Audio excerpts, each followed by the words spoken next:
اب جو یہ نیا سلسلہ چل رہا ہے جس کی بنیاد پر حکومت یہ پاکستان میڈیا ڈیولپمنٹ اتھارٹی بل لانا چاہ رہی ہے، اس میں اگین بہت ساری اس طرح کی شکیں شامل کی گئی ہیں جو قابل اعتراض ہیں، جس میں چاہے حکومت ہو یا مسلح افواج ہو، اگر ان پر کسی بھی قسم کی تنقید ہوگی تو اسے ملک دشمنی کے زمرے میں شامل کر کے اور ان لوگوں کو کٹہرے میں کھڑا کیا جا سکے گا، انہیں گرفتار کیا جا سکے گا، انہیں سزائیں دی جا سکیں گی، جیل کیا جا سکے گا، جرمانے ہو سکیں گے.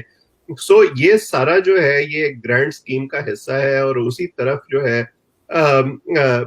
آرمی چیف کی تقریر میں اشارہ بھی کیا گیا ہے. لیکن میں سوال یہ پوچھنا چاہتا ہوں کہ جتنی مشکل یا جتنی تشویش آپ کو سوال کرنے والوں سے ہے، اگر آپ تھوڑی سی توجہ اس جانب دے دیں جس کی وجہ سے یہ سوال اٹھائے جا رہے ہیں، تو شاید ان سوالوں کی ضرورت ہی نہ پڑے. اگر آپ یہ سمجھتے ہیں کہ آپ قوانین لا کر اور لوگوں کو ڈرا کر اور دھمکا کر خاموش کرا لیں گے اور کوئی تنقیدی آواز آپ کی طرف نہیں اٹھے گی، تو یہ میرا خیال ہے کہ خام خیالی ہوگی. اور ہم نے یہی دیکھا ہے، اب 20-22 سال کا کریئر میرا ہو گیا ہے، اپنے سے پہلے جو ہم نے تاریخ پڑھی ہے اور سنی ہے اس میں بھی ہم نے یہی دیکھا ہے کہ ہر آنے والی حکومت اور ہر آنے والی اسٹیبلشمنٹ کو میڈیا سے اسی طرح سے شکایت ہوتی ہے، پھر ایونچولی وہ چلے جاتے ہیں، اس کے بعد انہیں میڈیا کی یاد ستانی شروع ہو جاتی ہے، اور جو نئے آنے والے ہوتے ہیں پھر انہیں میڈیا سے مسئلہ شروع ہو جاتا ہے. سو یہ جو لو ہیٹ ریلیشن شپ ہے of those in power and those in media, یہ مدت سے چلتا رہا ہے اور اسی طرح سے چلتا رہے گا. ان آوازوں کو اس طرح سے دبانا ممکن نہیں ہے. بالکل.